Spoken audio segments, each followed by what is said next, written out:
Ma'am, the service entrance is around the back. The sentence landed softly, almost politely, but beneath the polished tone was something colder, sharper, the kind of humiliation wrapped in good manners wealthy people perfected over decades. For half a second, the flashing cameras outside the Sterling Winter Children's Gala kept bursting like tiny lightning strikes across the marble entrance of the Grand Crescent Hotel in Manhattan. Then the noise around Amara Bennett seemed to dim beneath the heavy velvet hush of judgment. Snow drifted slowly beyond the gold-trimmed glass doors while black SUVs lined the curb beneath glowing chandeliers visible from the street. Men in tailored tuxedos adjusted their cufflinks beneath the awning. Women wrapped in diamonds and silk gowns stepped carefully over the red carpet as photographers shouted names into the freezing December air. And in the center of it all stood Amara, motionless, her gloved fingers tightening slightly around the plain white envelope she carried against her chest. She wore a dark navy dress, elegant but simple, the kind of dress that looked expensive only from far away. Up close, the fabric revealed careful stitching near the sleeve where she had repaired it herself under the dim kitchen light of her apartment 3 nights earlier. One security guard blocked her path while another glanced uncertainly toward the gala coordinator standing near the entrance tablet. "I have an invitation," Amara said quietly. Her voice remained calm, almost gentle, but exhaustion lived beneath it. 12-hour shifts had a way of settling into a person's bones. The younger guard forced a smile that never reached his eyes. "I understand, ma'am, but tonight's event is private." Behind them, laughter spilled from the ballroom upstairs, rich and careless, blending with the distant sound of a live string quartet floating through hidden ceiling speakers. Someone carrying a tray of champagne passed by without looking at her. A woman in silver gloves glanced toward Amara's shoes, then quickly away again as though acknowledging her presence for too long might somehow lower the room's temperature. Amara inhaled slowly. She had seen looks like these her entire life. At grocery stores. At private schools when she cleaned after hours. In hospital elevators where wealthy parents mistook her for housekeeping before learning she was the night rehabilitation aide who stayed beside children no one else could calm. Invisible until needed. Respected only in emergencies. "Is there a problem here?" The new voice cut cleanly through the entrance hall. Claire Sterling descended the curved staircase like someone accustomed to every room adjusting around her arrival. Her white satin gown shimmered beneath the chandelier light while diamonds rested against her throat like frozen stars. Beside her stood 2 gala board members already smiling before she even spoke. Claire's eyes landed on Amara for one brief moment. Not angry. Worse. Dismissive. Calculating. "She says she has an invitation," one of the guards explained carefully. Claire tilted her head slightly. "From who?" Amara opened the envelope slowly and handed over the card inside. Claire barely looked at it before giving a small humorless smile. "This gala raises millions for pediatric recovery programs," she said softly. "We can't allow confusion at the entrance tonight." The sentence sounded graceful enough for cameras, but the meaning beneath it settled heavy into the polished marble floor. Nearby guests pretended not to stare while secretly listening to every word. A photographer lowered his camera slightly, sensing drama worth capturing. Amara felt the warmth leave her fingertips despite the heat flooding the lobby. Still, she kept her posture straight. Dignity was sometimes the only thing poor people truly owned. "I'm not here to cause trouble," she said. Claire's expression never changed. "Then you'll understand why this isn't the appropriate place." Around them, the music upstairs swelled softly as waiters carried silver trays beneath towering floral arrangements. Somewhere deeper inside the ballroom, people applauded at something unseen. But near the entrance, beneath the soft gold lights and the judgmental silence of strangers wrapped in wealth, Amara Bennett suddenly looked less like a guest and more like a mistake the evening wanted. Erased. For a long moment, nobody moved. The chandeliers above the hotel lobby glowed against polished marble floors so clean they reflected the gold ceiling trim like still water, yet somehow the air around Amara Bennett felt colder than the snow drifting outside along Fifth Avenue. Claire Sterling handed the invitation card back with 2 fingers, careful, delicate, as though even touching the thick cream paper had become inconvenient. "I am sure there are many wonderful charity events in the city," she said smoothly. "But tonight is reserved for donors and partners personally connected to the Sterling Foundation." The women beside her nodded with polite little smiles that carried no warmth behind them. Amara accepted the invitation back without argument. Her eyes lowered briefly toward the embossed silver lettering stamped across the envelope she had carried all evening. The words Pediatric Recovery Initiative shimmered beneath the lobby lights before disappearing again beneath her gloved hand. Somewhere upstairs, another round of applause echoed through the ballroom, followed by the soft rise of piano music drifting down the staircase. Wealth always sounded comfortable from a distance. One of the guards stepped aside slightly, silently encouraging her toward the exit. Amara gave a small nod. "I understand," she said quietly. And she did. More than they realized. She turned toward the revolving doors while camera flashes burst behind newly arriving guests wrapped in velvet coats and designer scarves. A little girl in a pale blue dress stared openly at Amara while passing through the lobby holding her father's hand. "Daddy, why is she leaving?" the child whispered loudly enough to carry through the silence nearby. The father gently tugged her forward without answering. Amara kept walking. Her heels clicked softly against the marble floor, steady and controlled despite the knot tightening in her chest. Outside, Manhattan breathed cold silver into the night. Snowflakes swirled beneath streetlights while yellow taxis slid through wet traffic several stories below the hotel entrance. Amara stepped beneath the awning and paused beside one of the massive stone columns. Near the valet station. For the first time all evening, she finally exhaled fully. Her breath fogged faintly in the December air. She should have known this would happen. The invitation had arrived 3 weeks earlier in a plain white envelope delivered directly to the rehabilitation center downtown. No return address. No explanation. Just her name typed neatly across the front. At first she assumed it had been sent by mistake. People like the Sterlings did not usually invite women who worked overnight shifts cleaning sensory rooms and calming children through panic attacks at 3 in the morning. Women like Amara existed in the background of wealthy families' tragedies. Necessary but unseen. Inside the ballroom above her, crystal glasses clinked together beneath speeches about compassion and generosity. Yet Amara could still remember nights when hospital executives walked past her without learning her name despite watching her spend hours beside children their own specialists could not reach. She remembered heating instant coffee at 4:30 in the morning while exhausted mothers cried quietly in hallway chairs. She remembered sitting beside one little boy for nearly 6 hours after a storm-triggered panic episode because he would only fall asleep if someone hummed softly near the window. Ethan Sterling. Even now the memory lingered sharp and clear beneath the snowfall. His tiny hands twisting tightly into the sleeve of her scrubs. The way he used to avoid eye contact with everyone except her. The soundless panic in his breathing whenever thunder shook the glass outside the rehabilitation wing. Amara closed her eyes briefly. It had been almost 2 years since she last saw him. She wondered if he still carried the little paper stars she folded for him during long therapy nights. A burst of laughter exploded from the ballroom above, dragging her back into the present. She opened her eyes again and looked toward the white envelope still pressed carefully beneath her arm. Inside was something she had debated giving back for weeks. Something deeply personal. Something she suddenly realized the Sterling family might never deserve to see at all. Then, from somewhere high above the hotel, a sharp crash suddenly shattered the music. The sound cut through the winter night so sharply that even the valet attendants looked up at the hotel windows.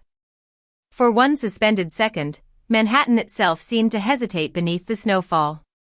Then came the second noise, louder this time. Not music. Not applause. Panic.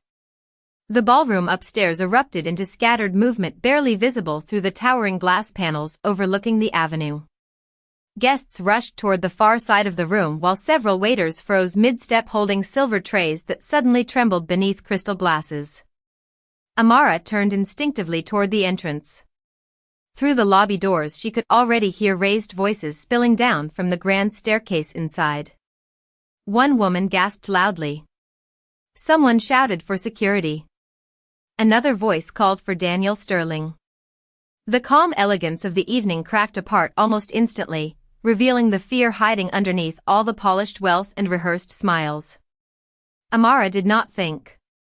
She moved. The revolving doors swept open as she stepped back into the warmth of the lobby while guests hurried in the opposite direction, confused and whispering over each other. One older man nearly bumped into her without noticing. "The boy is missing," somebody whispered near the staircase. He ran toward the balcony. Another crash echoed faintly above, followed by a sharp cry that made Amara stop cold halfway across the marble floor. She knew that sound. Not the exact voice. The panic beneath it. The trapped, spiraling fear of a child overwhelmed by noise, lights, pressure, strangers. Her chest tightened instantly. Upstairs, several members of hotel security rushed past carrying radios while Claire Sterling stood near the staircase gripping the railing so tightly her diamond bracelet shook against her wrist. Her perfect composure from moments earlier had vanished completely. "Where is he?" she snapped at one of the guards. "How does a child disappear inside a ballroom full of people?" Nobody answered quickly enough. Claire turned and spotted Amara near the entrance again. For a brief second confusion crossed her face, though she could not understand why the woman she had dismissed was still inside the building. But before she could speak, another terrified yell echoed from above. This time Daniel Sterling appeared at the top of the staircase. His tuxedo jacket hung open slightly now, his carefully controlled public image cracking beneath visible panic. "Nobody goes near him," he ordered sharply. "Clear the balcony immediately." Guests backed away as staff hurried to obey. The music had stopped entirely now. Only nervous whispers and the soft static of security radios filled the massive hotel atrium. Amara climbed the staircase slowly, almost without realizing she was doing it. Her heartbeat pulsed hard beneath the silence around her. The higher she climbed, the more memories returned. Ethan sitting cross-legged beneath dim therapy lights refusing to speak for weeks. Ethan trembling during fireworks outside the hospital windows on the 4th of July. Ethan calming only when someone lowered their voice instead of raising it. Control never helped children like him. Presence did. At the top of the staircase the ballroom stretched wide beneath enormous crystal chandeliers, glittering gold and silver beneath thousands of tiny lights. But near the far balcony overlooking Central Park, the illusion of perfection had collapsed completely. Several guests stood frozen at a distance while security guards formed an uncertain half-circle several feet away from a small figure crouched near the glass railing. Ethan Sterling. 8 years old now. Taller than she remembered. His hands covered his ears while shattered pieces of a fallen decorative centerpiece glittered across the floor nearby. The lights above him reflected sharply against the tears streaking down his face. Every time someone stepped closer, he recoiled harder. Daniel took one cautious step forward. "Ethan," he said carefully, forcing calm into his voice. "Buddy, look at me." Ethan only cried harder. One guard reached slightly toward him before Daniel snapped, "Do not touch him." The ballroom seemed to hold its breath all at once. Then, quietly, from somewhere behind the crowd, Amara spoke for the first time since re-entering the hotel. "The lights are too loud for him." Daniel turned immediately, irritation flashing across his face before recognition failed to arrive. To him she was still just another stranger from downstairs. Another inconvenience on the edge of an important night. But Ethan looked up the moment he heard her voice. Everything changed in Daniel Sterling's face the instant his son lifted his head. Ethan's breathing still came fast and uneven, small shoulders trembling beneath the navy blazer he had already half pulled off during the panic, but his eyes locked onto Amara with sudden recognition so clear it silenced the entire balcony. The crowd noticed it immediately. The security guards noticed it. Even Claire noticed it, though confusion quickly hardened back into resistance. "No," she said sharply before Amara could move another step forward. "Absolutely not." Her heels clicked across the ballroom floor as she positioned herself between Amara and the child. The chandeliers above cast fractured light across the polished railing while snow drifted outside beyond the glass walls overlooking Central Park. Somewhere below, sirens echoed faintly through the city traffic, distant and cold. "Claire," Daniel warned quietly, not taking his eyes off Ethan. "We do not know who she is," Claire whispered back urgently. "Look around you. There are donors here. Cameras. Reporters." But Daniel barely heard her. Ethan had stopped crying for the first time since the panic began. Not fully calm. Not yet. But listening. Watching. Waiting. Amara remained several feet away, careful not to close the distance too quickly. Her posture stayed relaxed, hands visible at her sides, voice low enough that Ethan did not have to fight the noise around him to hear her. "Too many lights, huh?" she said softly. Ethan swallowed hard. His fingers slowly loosened from around his ears. One of the guards shifted uncertainly nearby, but Daniel lifted a hand slightly, signaling everyone to stay back. The ballroom remained suspended in uneasy silence. Wealthy guests who had spent the evening discussing philanthropy now stood frozen beside untouched champagne glasses, watching a woman they had barely noticed. Moments ago somehow reached the one person nobody else could. Claire folded her arms tightly against herself. "Daniel, this is inappropriate," she said under her breath. "Get her away from him before this becomes a scene." But it was already a scene. The kind no amount of money could fully control. Amara lowered herself slowly onto one knee several feet from Ethan, never forcing eye contact, never reaching toward him. "You remember the breathing game?" she asked gently. Ethan blinked rapidly. Tears still clung to his eyelashes beneath the ballroom lights. Then, barely visible, he nodded once. A ripple moved quietly through the watching crowd. Daniel frowned slightly. "Breathing game?" The phrase hit somewhere distant inside his memory, though he could not place it. Amara inhaled slowly, deliberately. For seconds in, she whispered. "Like blowing up a balloon." Ethan watched her carefully. The shaking in his shoulders eased just slightly. "That is it," she continued softly. "Now hold it." The ballroom had become so quiet that even the distant hum of heating vents could be heard beneath the chandeliers. Somewhere a glass clinked faintly against a tray. Nobody moved. Ethan copied her breathing once. Then again. The panic no longer spiraled outward quite so violently. Claire stared at the scene unfolding before her as though reality itself had betrayed her understanding of the evening. "How does she know him?" one donor whispered nearby. Another guest shook his head slowly. "I thought she worked for the hotel." Daniel finally looked at Amara directly, studying her face beneath the warm golden lights. Something about her voice tugged faintly at him now. Not familiarity exactly. More like guilt searching for a memory it had buried. Ethan suddenly shifted closer toward the railing again and several people gasped softly, but Amara remained calm. "Hey," she said gently. "Look at me, sweetheart. You are safe." Ethan's eyes found hers immediately. Then, slowly, almost painfully, he stepped away from the glass. The entire ballroom exhaled at once. Daniel's shoulders visibly sagged beneath relief so raw it stripped years from his face in seconds. But Amara noticed something else too.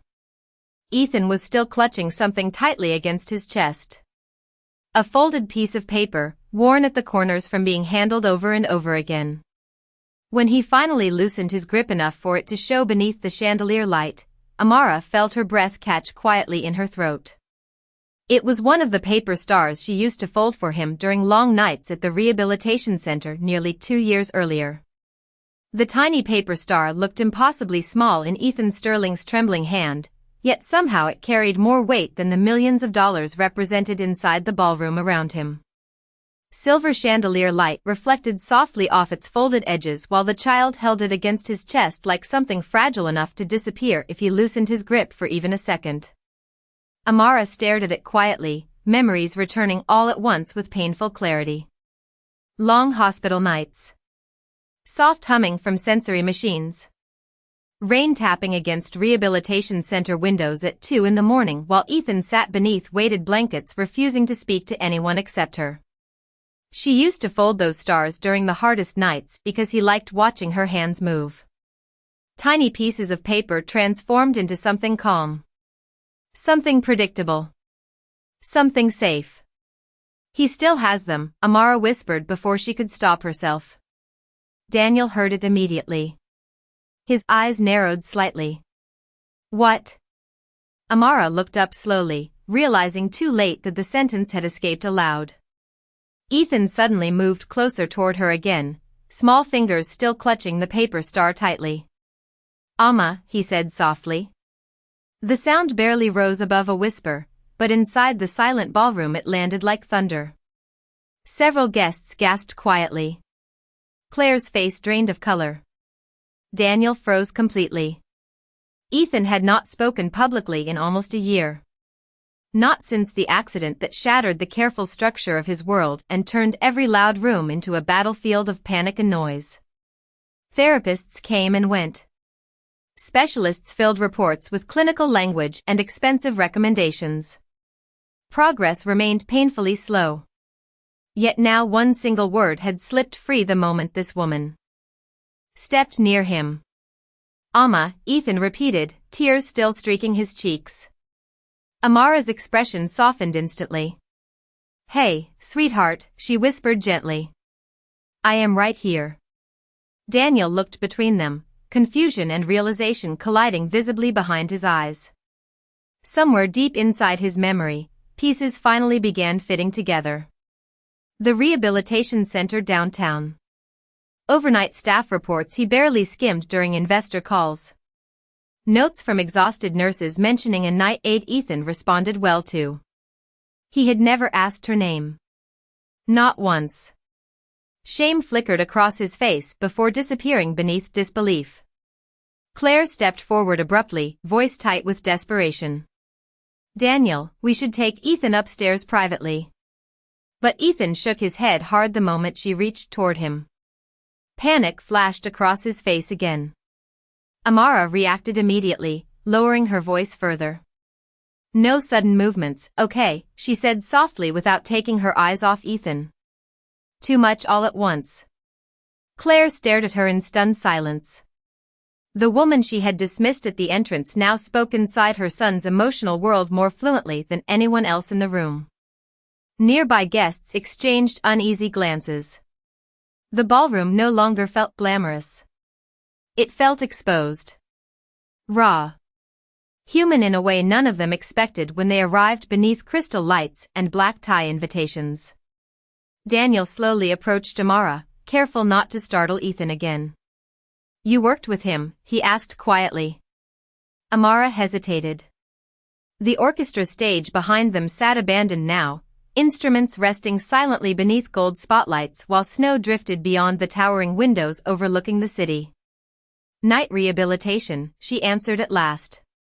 "After the accident." Daniel swallowed hard. "You are the one from Roosevelt Pediatric Center?" Not a question. A realization. Amara nodded once. "He used to panic during thunderstorms," she said softly. The staff discovered soft repetitive sounds helped ground him. Daniel looked at his son again. Ethan had moved close enough now that the sleeve of Amara's coat brushed lightly against his shoulder. Calm. Steady. Trusting her completely. Around them, donors who spent the evening praising the Sterling Foundation's generosity, stood watching the painful truth unfold in real time. The family who funded recovery programs across the city had failed to recognize the very woman who quietly helped save their child when nobody else could reach him. Claire's eyes slowly dropped toward the white envelope still tucked beneath Amara's arm. "What is that?" she asked weakly. For the first time all evening, Amara's calm expression wavered slightly. She looked down at the envelope before answering. "Something Ethan made," she said. "He wanted his father to have it." Daniel reached for the envelope carefully, almost afraid to touch it. Inside was a folded drawing done in uneven crayon lines across thick white paper. A tall man. A small boy. And beside them, a woman standing beneath bright yellow stars. At the bottom, written in shaky child handwriting, were 7 simple words that emptied the remaining air from Daniel Sterling's chest. "The lady who stayed when everyone left." The words on the child's drawing seemed to linger in the air long after Daniel Sterling finished reading them. He stood completely still, the folded paper trembling slightly between his fingers as if it had suddenly become too fragile to hold. Around him, the ballroom that once felt like the center of a carefully controlled universe now felt distant, almost irrelevant. Conversations had stopped entirely. Even the faint sound of city traffic outside the glass walls seemed muted, as though the world itself had lowered its voice. Ethan remained close to Amara, still holding onto her sleeve with a grip that was no longer fearful but grounded, like he had finally found something familiar in a place that had always felt too loud. Daniel slowly looked up from the drawing. His eyes moved from the child to the woman standing beside him, and something inside his expression shifted, not quickly, not dramatically, but deeply, like a truth that had been waiting years for permission to surface. "You were there," he said quietly, almost as if testing whether the sentence was real. Amara did not answer immediately. She simply nodded once. Claire let out a breath that sounded more like disbelief than understanding. "All this time," she whispered, "you were in our building." Amara's voice remained steady, but softer now. "I never left him alone when he needed someone to stay." The sentence landed heavily, not as accusation, but as fact. Ethan tugged lightly at Amara's sleeve, looking up at her as if checking she was still there. She gently placed her hand over his shoulder, grounding him without pressure, without force. Daniel stepped back slightly, as though the weight of everything was finally catching up to him at once. Memories he had dismissed now rearranged themselves into something painful and undeniable. The hospital reports he never fully read. The staff names he never learned. The nights he chose meetings over bedside visits. Claire's voice broke the silence again, but this time it was quieter, uncertain. "Why did no one tell us?" Amara looked at her directly. Not with anger. Not with judgment. Only truth. "You were told," she said. "But sometimes people only hear what fits their schedule." The words did not land as an insult. They landed as reflection. A few guests began to slowly step away from the center of the ballroom, uncomfortable with how still everything had become. The luxury, the celebration, the carefully curated evening had dissolved into something far more human than anyone had prepared for. Daniel lowered the drawing slightly, his hands no longer steady. "He drew this?" he asked, voice low.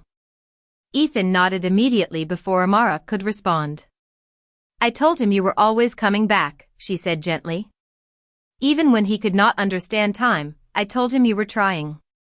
Daniel closed his eyes for a moment. The realization was not loud. It did not need to be. It settled into him quietly, reshaping everything he thought he had been building. When he opened his eyes again, he looked at his son differently. Not as a problem to solve. Not as a situation to manage. But as a child who had been waiting in silence for someone to simply stay.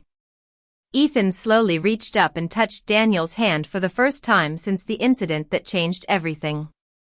Daniel did not move. He let it happen. Around them, the ballroom remained.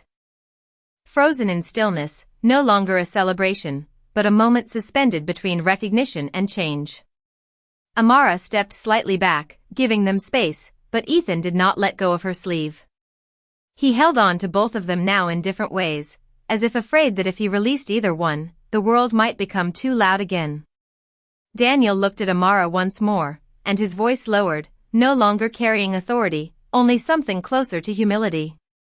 "What do we do now?" he asked. Amara looked down at Ethan, then back at Daniel, her answer simple but steady. "You start by listening," she said. "And this time, you do not stop."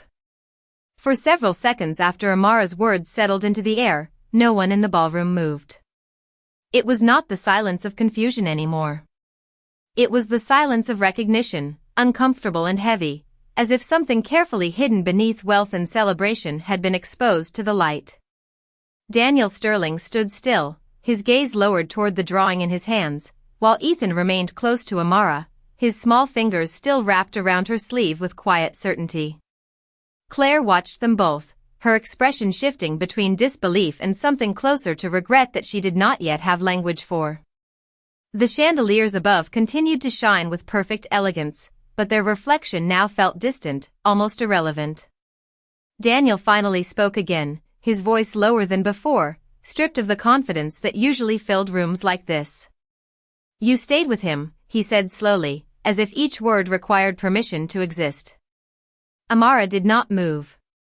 "When he was alone," she replied gently. "When he could not handle noise or fear or silence, I stayed." Ethan shifted slightly, pressing closer to her side as if confirming the truth of her words through touch rather than memory. Daniel's jaw tightened for a moment, then relaxed, as if something inside him had finally stopped resisting what it already knew. "All those nights," he said quietly, "I thought professionals were rotating in and out. Reports, schedules, notes. I thought he was being handled." Amara looked at him without judgment. "He was being cared for," she said. "But care and presence are not always the same thing." The sentence hung between them, not as accusation, but as clarity too precise to ignore. Claire took a small step back, her hand briefly touching the edge of a table as if she needed physical grounding. Around them, guests who had once been eager to be seen now seemed unsure where to place their attention. The ballroom had become a place of reflection rather than celebration. Ethan tugged lightly at Daniel's hand for the first time. Daniel looked down immediately, startled by the contact. "Hey," he whispered, almost uncertain. Ethan did not speak, but he did not pull away either. Instead, he looked between his father and Amara, as if trying to understand whether both worlds could exist without breaking again. Daniel slowly lowered himself to one knee, not dramatically, not for show, but to match his son's height. The movement caused a faint shift among the surrounding guests, a collective breath held without intention. "I did not understand," Daniel said quietly to Ethan, his voice unsteady. "I thought providing everything meant you would not need anything else." Ethan blinked, still holding onto Amara's sleeve, then reached out hesitantly toward his father's hand again. This time Daniel did not hesitate. He accepted it fully. Amara watched without interruption, her expression calm but distant, as if she understood that healing was not a single moment but something that unfolded slowly in spaces where silence was finally allowed to exist. Claire remained still, her gaze lowered now, the confidence she carried into the evening replaced by something quieter and more fragile. Daniel looked up at Amara again, and when he spoke, his voice carried something new beneath it. Not authority. Not pride. Responsibility. "What happens now?" he asked, "after everything he has been through without me understanding it?" Amara paused for a moment, then answered with the same steadiness she had carried since the beginning of the night. "Now," she said softly, "you stay long enough to learn him properly." The ballroom no longer felt like a celebration. It felt like a place suspended between what had been understood before and what could no longer be ignored. Daniel Sterling remained on one knee beside his son, still holding Ethan's hand as if afraid that letting go might return them both to a distance neither of them had been able to cross for years. Ethan leaned slightly toward him now, not fully relaxed, but no longer trapped in the earlier panic. Around them, guests stood in uneven silence, unsure whether to remain or quietly disappear into the edges of the room where they would not have to witness what wealth and control could not fix. Claire stood a few feet away, her arms lowered now, the certainty she had carried into the evening replaced with something quieter, almost fragile. Amara remained where she was, not stepping forward, not stepping back, simply present in the space Ethan had chosen to trust. Daniel finally spoke again, his voice lower, no longer shaped by authority but by something closer to humility. "I spent so many years thinking I was protecting him," he said slowly, "by making sure everything around him was controlled, scheduled, managed." He paused, looking briefly at Ethan before continuing. "I thought that was enough." Amara listened without interruption. Ethan's fingers tightened slightly around his father's hand, as if testing whether the connection would hold. "Control is not the same as understanding," Amara said gently. Daniel nodded once, absorbing the words without defense. For the first time, he did not argue. He did not explain. He simply listened. Claire exhaled softly, her gaze dropping toward the floor as though the weight of the evening had finally become too real to carry while standing. "I did not know it had come to this," she said quietly, though the words sounded less like a statement and more like an admission she had avoided for too long. Daniel did not look at her immediately.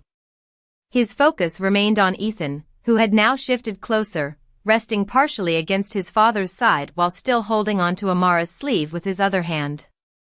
It was not a choice between them. It was a fragile balance between two forms of safety he was unwilling to release. Daniel slowly turned toward Amara again. "You did not just help him tonight," he said. "You recognized him when we did not." Amara's expression remained steady. "He was never invisible," she said softly. "He was just unheard." A faint silence followed, deeper than before, not filled with tension but with understanding that arrived too late to be convenient but too early to be ignored.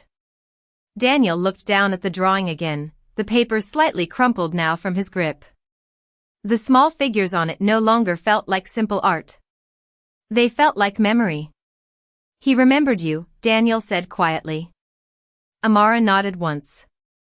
"Children remember consistency," she replied. "Even when adults forget the details." Ethan shifted his gaze between them, then lifted the paper star slightly as if to show it again. Daniel reached out slowly and gently touched it, careful not to take it away. "I want to do this right," he said after a moment, his voice no longer carrying certainty, only intention. "I want to learn what I missed." Amara studied him for a brief moment, then answered with calm honesty. "Then start by being present when it is not convenient," she said. "Not when there is a gala. Not when there is an audience. When there is only him." Daniel did not respond immediately. Instead, he tightened his hold on Ethan's hand slightly, not possessive, but grounded. Ethan leaned in closer to him this time, uncertain but no longer resisting. Around them, the gala continued to exist in the background, but it no longer defined the moment. The lights, the guests, the music that had once filled the space had all become secondary to something quieter unfolding in the center of the room. A father finally learning how to stay. A child finally no longer alone in choosing who to trust. And a woman who had never been seen in the way she now stood, not as a guest, not as staff, but as the reason both of them were still reaching toward each other instead of letting go. The silence that followed did not feel empty anymore. It felt complete, as if something broken had finally been acknowledged in a way that could no longer be ignored or reversed. Daniel Sterling remained kneeling beside his son for several seconds longer, still holding Ethan's hand as the child slowly settled into a calmer rhythm of breathing. Around them, the ballroom had lost its original identity entirely. What had begun as a night of celebration and elegance had transformed into something quieter and more fragile, something that no longer belonged to spectacle or status. Claire stood at a distance, her posture softened now, her earlier certainty replaced with a stillness that suggested she was no longer trying to control what she did not understand. Amara remained where she was, neither stepping forward nor withdrawing, as if her presence alone was enough to anchor the moment without needing to dominate it. Ethan leaned slightly closer to his father, his grip no longer desperate, but cautious, like a bridge being tested after years of silence. Daniel finally rose slowly from his kneeling position, not abruptly, not with performance, but with care, as if every movement mattered more than it ever had before. He kept his hand on Ethan's shoulder as he stood, maintaining contact in a way that was deliberate rather than instinctive. "I do not want to lose this again," he said quietly, not to the room, but to his son. Ethan did not respond verbally, but he did not move away either. Instead, he stayed close, still holding the folded paper star in his hand. Daniel looked toward Amara, and for the first time since the evening began, there was no distance in his expression, only recognition. "I owe you more than I can say," he said softly. Amara shook her head slightly. "You do not owe me anything," she replied. "You just need to continue showing up when it is difficult." The words were simple, but they carried a weight that settled into the space between them. Claire slowly approached now, not with authority, but with hesitation. She looked at Ethan first, then at Daniel, then finally at Amara. "I did not see what I should have seen," she admitted quietly. The admission did not come with excuses or justification. It simply existed, raw and unguarded. Amara nodded once, acknowledging the truth without turning it into judgment. Ethan shifted his gaze upward toward his father again. "You are here now," he said softly, as if testing the reality of it. Daniel lowered himself slightly to meet his son's eyes. "Yes," he said. "I am here." It was not loud. It was not dramatic. But it was final in a way that felt different from everything that had come before it. Around them, the ballroom no longer felt like a stage for the wealthy or a gathering of influence. It felt like a room that had witnessed something human enough to change its meaning. Guests began to move quietly toward the exits, not out of dismissal, but out of discomfort with remaining in a moment that required honesty instead of observation. Daniel turned once more toward Amara. "Will you stay in contact?" he asked. Amara paused for a brief moment, then answered with steady calm. "If Ethan wants me to," she said. Ethan immediately tightened his hold on her sleeve slightly, a small but certain gesture that needed no explanation. Daniel nodded, accepting the answer without hesitation. There was no further need for negotiation. No need for authority. Only understanding. As the evening slowly dissolved into quiet departures and softened lights, Amara finally stepped back, not leaving in rejection, but in completion of what she had come to do. Ethan watched her carefully as she moved toward the elevator, still holding the paper star close to his chest. Daniel stood beside him, no longer separated by distance or misunderstanding, but still learning the responsibility of presence. Claire remained behind them both, silent now, observing not with judgment, but with the uncomfortable awareness that nothing about the night could be returned to how it had been before. The elevator doors closed gently as Amara disappeared from view, leaving behind a ballroom that no longer celebrated wealth, but remembered something far more permanent. The quiet realization that being seen, truly seen, was not about status or power, but about who chose to stay when it mattered most.